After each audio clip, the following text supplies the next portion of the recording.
विद्यार्थियों, संजीवनी सीरीज का 13वां वीडियो आप देख रहे हैं। वीडियो नंबर 13 है ये। इससे पहले 12 वीडियो अपलोड कर दिए गए, यानी 12 चैप्टर आपके कंप्लीट करा दिए गए हैं। 2022-23 का जो एग्ज़ाम होगा, चाहे आपका अर्धवार्षिक हो या फिर प्री बोर्ड हो या फिर वार्षिक परीक्षा हो, यहीं से प्रश्न आपको देखने को मिलेंगे। चलिए स्टार्ट करते हैं इस क्वेश्चन पेपर में। जो इंपॉर्टेंट क्वेश्चंस हमने बताए हैं उसको देख लीजिए। अध्याय आपका सत्ता की साझेदारी, वस्तुनिष्ठ प्रश्न यानी एमसीक्यू देख रहे हैं। और एमसीक्यू जो आपने तैयार कर लिए और आपका एमसीक्यू बेस है अगर एग्ज़ाम, तो आपका बेस्ट जो है यहाँ पे एग्ज़ाम जाने वाला है इन वीडियोस को देख करके। पहला जो क्वेश्चन है, लोकतंत्र के कामकाज के लिए सत्ता को निम्नलिखित में से किस अंग में विकेंद्रीकृत कर देना चाहिए? तो यहाँ पे जो है विधायिका, कार्यपालिका, न्यायपालिका, तीनों में ही जो है इसको अलग अलग कर देना चाहिए, ताकि जो है आपका काम काज जो है वो अच्छा हो सके लोकतंत्र में। तो उपरोक्त सभी जो है सही ऑप्शन हो जाएगा। नेक्स्ट जो क्वेश्चन है इसमें पूछा गया है, लोकतांत्रिक व्यवस्था में सरकार का अंग है, तो विधायिका भी है, कार्यपालिका भी है, न्यायपालिका है। हम लोकतंत्र में रहते हैं और हमें पता है विधायिका भी होती है, कार्यपालिका भी होती है और न्यायपालिका भी होती है। डी ऑप्शन करेक्ट हो जाएगा। नेक्स्ट जो क्वेश्चन है, बेल्जियम की सत्ता की साझेदारी आधारित थी, किस पे आधारित थी? तो केंद्रीय सरकार में समान प्रतिनिधित्व पर भी। दो क्षेत्रीय सरकारों का गठन भी था इसमें, और सामुदायिक सरकार का गठन भी था। तो उपरोक्त सभी जो है इसमें सही है। इसके बाद जो नेक्स्ट क्वेश्चन है इसकी बात करते हैं, बेल्जियम कब स्वतंत्र घोषित किया गया था? तो ये 1830 में जो है स्वतंत्र घोषित किया गया था। तो यहाँ पर जो है हमारा सी ऑप्शन जो है करेक्ट हो जाएगा। इसके बाद जो नेक्स्ट क्वेश्चन है उसकी बात करते हैं। तो यहाँ पर पूछा गया आपसे, बेल्जियम देश निम्नलिखित में से किस महाद्वीप में स्थित है? बहुत अच्छा क्वेश्चन है, यूरोप महाद्वीप में स्थित है। उसके बाद जो नेक्स्ट क्वेश्चन है उसकी बात करते हैं, ब्रुसेल्स राजधानी है, तो सभी को पता है कि ये बेल्जियम की राजधानी है। कभी कभी क्वेश्चन पूछा जाता है बेल्जियम की राजधानी क्या है, और उल्टा भी पूछा जाएगा ब्रुसेल्स किसकी राजधानी है।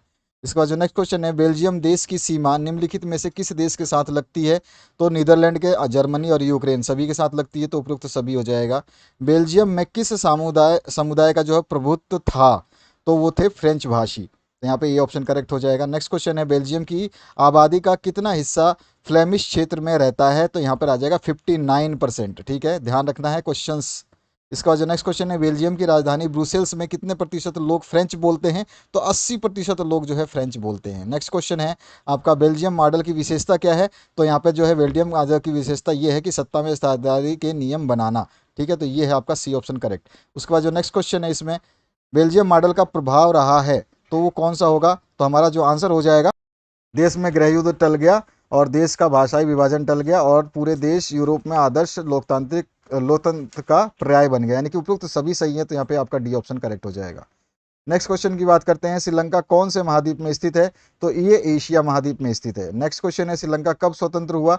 तो 4 फरवरी सन 1948 को स्वतंत्र हुआ। सी ऑप्शन करेक्ट हो जाएगा। नेक्स्ट क्वेश्चन जो है इसमें पूछा गया, श्रीलंका का बहुसंख्यक समुदाय है, तो सभी को पता है बहुसंख्यक जो इसकी सबसे ज़्यादा मात्रा है वो सिंगली है। श्रीलंका की तमिल समस्या का कारण है, तो श्रीलंका की तमिल समस्या का कारण जो है यहाँ पर उपरोक्त जो चीज़ें दी गई हैं बिल्कुल सही हैं, तो यहाँ पे उपरोक्त सभी आ जाएगा। नेक्स्ट जो क्वेश्चन है, श्रीलंका की सिंगली सरकार ने किस धर्म को संरक्षण प्रदान करने के लिए कानून बनाया? तो वो बौद्ध धर्म था। उसके बाद जो नेक्स्ट क्वेश्चन है यहाँ पर आपसे पूछा गया है, श्रीलंका में सिंगली भाषा को एकमात्र राजभाषा कब घोषित किया गया था? तो 1956 में इसको राजभाषा घोषित किया गया था। उसके बाद जो है, श्रीलंका में अधिकतर सिंगली भाषा बोलने वाले लोग निम्न में से किस धर्म से संबंधित है? तो सभी बौद्ध धर्म से संबंधित हैं। नेक्स्ट जो क्वेश्चन है, श्रीलंका में तमिल भाषी लोग निम्नलिखित में से किस धर्म से संबंधित है? तो यहाँ पर जो आंसर आ जाएगा, हिंदू और मुसलमान दोनों। तो यहाँ पर जो है आपका आंसर हो जाएगा हिंदू और मुसलमान दोनों। ठीक है, तो यहाँ पर जो है सी ऑप्शन करेक्ट हो जाएगा। इसके बाद जो नेक्स्ट क्वेश्चन है, श्रीलंका में ईसाई लोगों का हिस्सा है, तो श्रीलंका में 7% लोग जो है ईसाई हैं। इसके बाद जो नेक्स्ट क्वेश्चन है, बेल्जियम में निम्नलिखित में से कौन सी भाषा बोली जाती है? तो यहाँ सारी भाषाएं जो है बेल्जियम में बोली जाती है। आपका डच है, जर्मन है और फ्रेंच है। इसके बाद जो नेक्स्ट क्वेश्चन है, बेल्जियम में केंद्रीय और राज्य सरकारों के अतिरिक्त अन्य कौन सी सरकार पाई जाती है? तो यहाँ पर सामुदायिक सरकार भी पाई जाती है। इसके बाद जो नेक्स्ट क्वेश्चन है इसमें पूछा गया है, यूरोपीय संघ का मुख्यालय कहाँ है? तो ये ब्रुसेल्स में है। इसके बाद जो नेक्स्ट क्वेश्चन है उसकी बात करते हैं, पूरे देश के लिए बनने वाली सामान्य सरकार को क्या कहते हैं? तो उसको हम संघ या केंद्र सरकार बोलते हैं। तो हमारा ये ऑप्शन करेक्ट हो जाएगा। नेक्स्ट जो क्वेश्चन है, उच्च एवं निम्नतर स्तर की सरकारों के बीच सत्ता के बंटवारे को क्या कहते हैं? तो उसको बोलते हैं ऊर्ध्वाधर वितरण। तो यहाँ पर जो ए ऑप्शन हो जाएगा आपका सही। उसके बाद जो नेक्स्ट क्वेश्चन है, इसमें बोला लेबनान में प्रधानमंत्री पद किस समुदाय को देने पर सहमति हुई, तो वो थे सुन्नी मुसलमान। ठीक है, तो डी ऑप्शन जो है करेक्ट हो जाएगा। नेक्स्ट जो क्वेश्चन है उसकी बात करते हैं। सरकार के 3 अंगों विधायिका, कार्यपालिका एवं न्यायपालिका के बीच सत्ता के बंटवारे को क्या कहा जाता है? इसको क्षैतिज वितरण कहते हैं, तो बी ऑप्शन करेक्ट हो जाएगा। नेक्स्ट क्वेश्चन है सत्ता की साझेदारी के पक्ष में कौन सा तर्क सही है? तो आंसर हो जाएगा हमारा विभिन्न सामाजिक समूहों के बीच टकराव टल जाता है, ये ऑप्शन बिल्कुल सही है।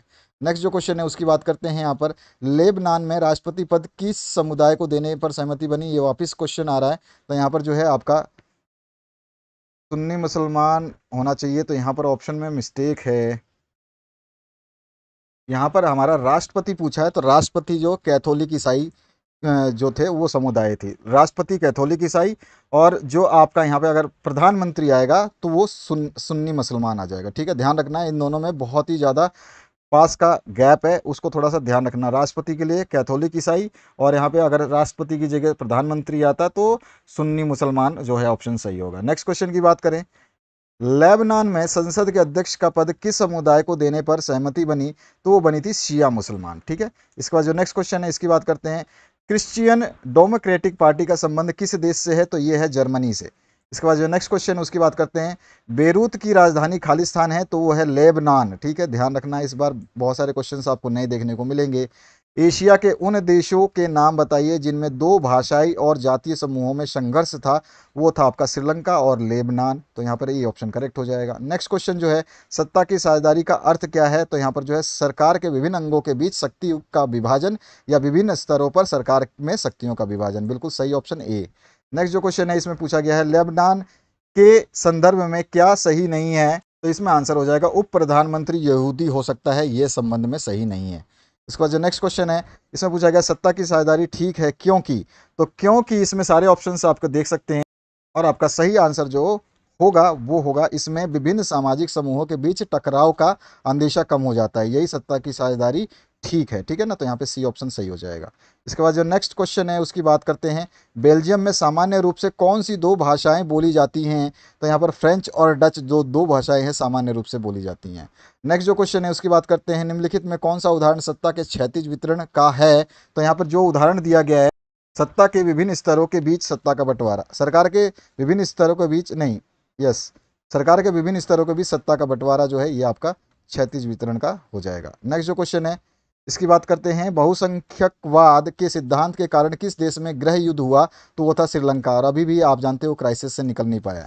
नेक्स्ट जो क्वेश्चन है इसमें सामुदायिक सरकार की व्यवस्था किस देश में है? तो सामुदायिक सरकार जो है बेल्जियम में है। इसके बाद जो नेक्स्ट क्वेश्चन है बेल्जियम की सीमाएं किन देशों से लगती हैं? अच्छा क्वेश्चन है और कई बार रिपीट हुआ है, तो ये आपका फ्रांस, नीदरलैंड, जर्मनी और लक्समबर्ग से लगी हुई है, लक्समबर्ग से लगी हुई है। नेक्स्ट है सत्ता के क्षैतिज वितरण से क्या तात्पर्य है? तो अभी मैंने बताया था आपको कार्यपालिका, व्यवस्थापिका और न्यायपालिका के बीच में सत्ता का बंटवारा, सी ऑप्शन जो है सही हो जाएगा। नेक्स्ट जो क्वेश्चन है उसकी बात करते हैं। बेल्जियम में किस जातीय समूह की सबसे अधिक आबादी है? तो मैंने आपको बताया कि बेल्जियम की बात कर रहा है ये, तो यहाँ पर जो आंसर हो जाएगा वो फ्लेमिश हो जाएगा। ठीक है, आप यहाँ पर बेल्जियम को ध्यान रखेंगे। नेक्स्ट जो क्वेश्चन है इसमें पूछा गया है सामुदायिक सरकार से क्या तात्पर्य है? तो इसका तात्पर्य है जब सत्ता का बंटवारा विभिन्न सामाजिक समूहों में हो तो उसे सामुदायिक सरकार कहा जाता है। इसके बाद जो नेक्स्ट क्वेश्चन है इसमें पूछा गया श्रीलंका की आबादी में सबसे बड़ा हिस्सा प्रमुख सामाजिक समूह का है, तो वो है सिंगली। इसके बाद जो नेक्स्ट क्वेश्चन है इसमें पूछा गया बेल्जियम की जनसंख्या कितनी है? तो ये लगभग 1 करोड़ है, अब थोड़ी सी ज़्यादा हो गई लेकिन लगभग 1 करोड़ आप सही आंसर दे सकते हैं। इसके बाद जो नेक्स्ट क्वेश्चन है श्रीलंका में कौन से जातीय समूहों के लोग रहते हैं? तो यहाँ पर जो सिंगली भी रहते हैं जिसका सबसे ज़्यादा परसेंटेज 74% है, परसेंटेज याद रखना है, यहाँ पे बता रहा हूँ मैं। तमिल जो है 18% है, ईसाई 7% है, तो ये सभी के सभी रहते हैं इसलिए उपरोक्त सभी, लेकिन परसेंटेज याद करना इसमें ये मुख्य बात है कि परसेंटेज याद करना जो एग्जामिनर है आपसे परसेंटेज भी दे सकता है। नेक्स्ट जो क्वेश्चन है श्रीलंका में लोकतांत्रिक रूप से निर्वाचित सरकार ने सिंगली समुदाय की प्रभुत्व कायम करने के लिए कौन से कदम उठाए थे? तो उसने बहुसंख्यकवाद सरकार का जो है निर्णय लिया था। उसके बाद जो नेक्स्ट क्वेश्चन है जिस देश में सरकार विरोधी समूहों की हिंसक लड़ाई ऐसा रूप ले ले कि वह युद्ध सा लगे उसे क्या कहा जाता है? तो उसे हम द्वंद्व युद्ध कहते हैं। ठीक है, उसके बाद जो नेक्स्ट क्वेश्चन है इसमें पूछा गया है 1970 से 1993 ईस्वी के बीच बेल्जियम के संविधान में कितनी बार संशोधन किए गए थे? तो इसमें 4 बार किए गए थे, कई बार ये क्वेश्चन पूछा गया है।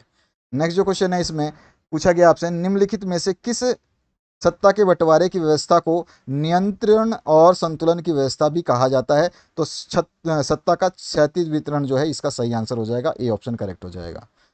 और ये महत्वपूर्ण सूचना आप जानते ही हैं कि आपके साइंस के नोट्स जो हैं अवेलेबल हैं इसी वीडियो के डिस्क्रिप्शन में, उसको डाउनलोड कर लेना और सारी प्लेलिस्ट आप जरूर विजिट करें जिसकी आपकी आवश्यकता है। सभी कुछ डिस्क्रिप्शन बॉक्स में अवेलेबल है। Thank you very much, have a good day.